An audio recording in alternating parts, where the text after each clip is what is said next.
বন্ধু গতকালকে হঠাৎ করে আমাকে অফার করলো।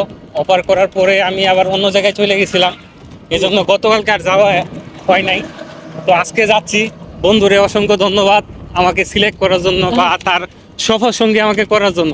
তার কিন্তু আরো সঙ্গী না বন্ধু, এটা হয়েছে কি জানো, যে আসলে ভ্রমণ কিন্তু আসলে মানে হুটহাট মানুষকে দিয়ে ভ্রমণ হয় না। না, এটলিস্ট মানে এও থাকতে হবে, মানে চাপ নিয়ন্ত্রণ করতে হয়, এনজয় করার একটা মন মানসিকতা থাকতে হবে।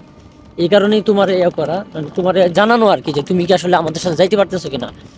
তবু ধন্যবাদ। মানে অনেক মানুষ ছিল, আমরা দুইজনেই যাচ্ছি, দুইজনের মধ্যে আমি একজন সৌভাগ্যবান। সৌভাগ্যবান বলতে হ্যাঁ, আমরা সব দুইজনই সৌভাগ্যবান, কারণ তুই হলো অভিজ্ঞতা আছে, তোর করার অভিজ্ঞতা আছে, আর আমার যেহেতু মন চায়। আর রাত্রি যাপনটা হাওড়ে এটা হলো ব্যাপক উদযাপন করা যাবে, এমনি enjoy করা আমাদের যাবে। ওইখানে রাতের প্ল্যানিং কি, বা আজকে আমরা বিকালের প্ল্যানিং কি? আজকে আমরা ওই জায়গায় গিয়ে পৌঁছার পরে হুম আমরা প্রাথমিক অবস্থায় একটু আশপাশ ঘুরে দেখবো, হুম।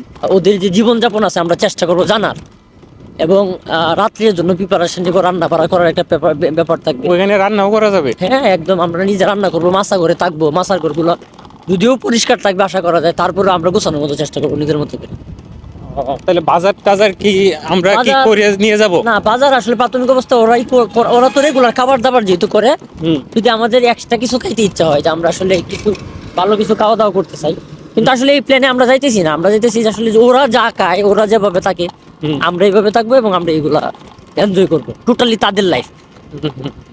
তবে পানি নিয়ে যাইতে হইতে হবে, পানি নিয়ে কোনো যাইতে কারণে, হবে। কারণ খাবার পানির সংকট আছে মনে হয় যতটুকু জানি। আমরা এখানে পাকা রাস্তা কতটুকু পাবো? সবটা বা রাস্তায় পাকা পাবো বন্ধু। সবটাই, হ্যাঁ? ইট না, আসলে বাবর সাহেব, সরি, রাষ্ট্রপতি। রাষ্ট্রপতি আব্দুল হামিদ সাহেব আসলে এরকম কোনো জায়গা নাই যে করে নাই।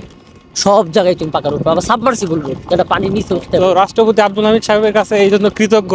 কৃতজ্ঞ উনি মানে তার রাস্তাটা না করলে আজকের ভ্রমণটা আরেকটু কঠিন হয়ে যেত আমাদের। হ্যাঁ, মানে রিক্সায় যাওয়া যেত না এখন তো আমরা রিক্সা দিয়ে অনেক দূর পর্যন্ত চলে যাইতেছি। বন্ধু। আমাদের তো এই শুধু খালি এই ব্যাপার না, আমাদের দীর্ঘদিন মানে পূর্বপুরুষ বলতে কি, আমার বাবা, আমার বাবার বাবা, তারা এই জায়গায় জিরাত করতো। মানে জিরাত বলতে এই যে হাওড়ে যে চাষ করার ব্যাপারটা, হুম। ওইটা তারা করতো। ওরা আসলে হাইটা যাইতো, মানে দিনের দিন হাঁটতো। শফিকুল ভাই দিনের দিন হাঁটতো না ব্যাপারগুলো নিয়ে, সারা দিন হাইটাকে পৌঁছে। এখন তো রিক্সা নেই, আমরা একদম এতে চলে যাবো, কাছাকাছি চলে মানে যাবো। একদম কাছাকাছি বলতে কি একদম গলার কাছে, আমরা যে জায়গায় থাকবো এই একদম কাছাকাছি চলে যাবো।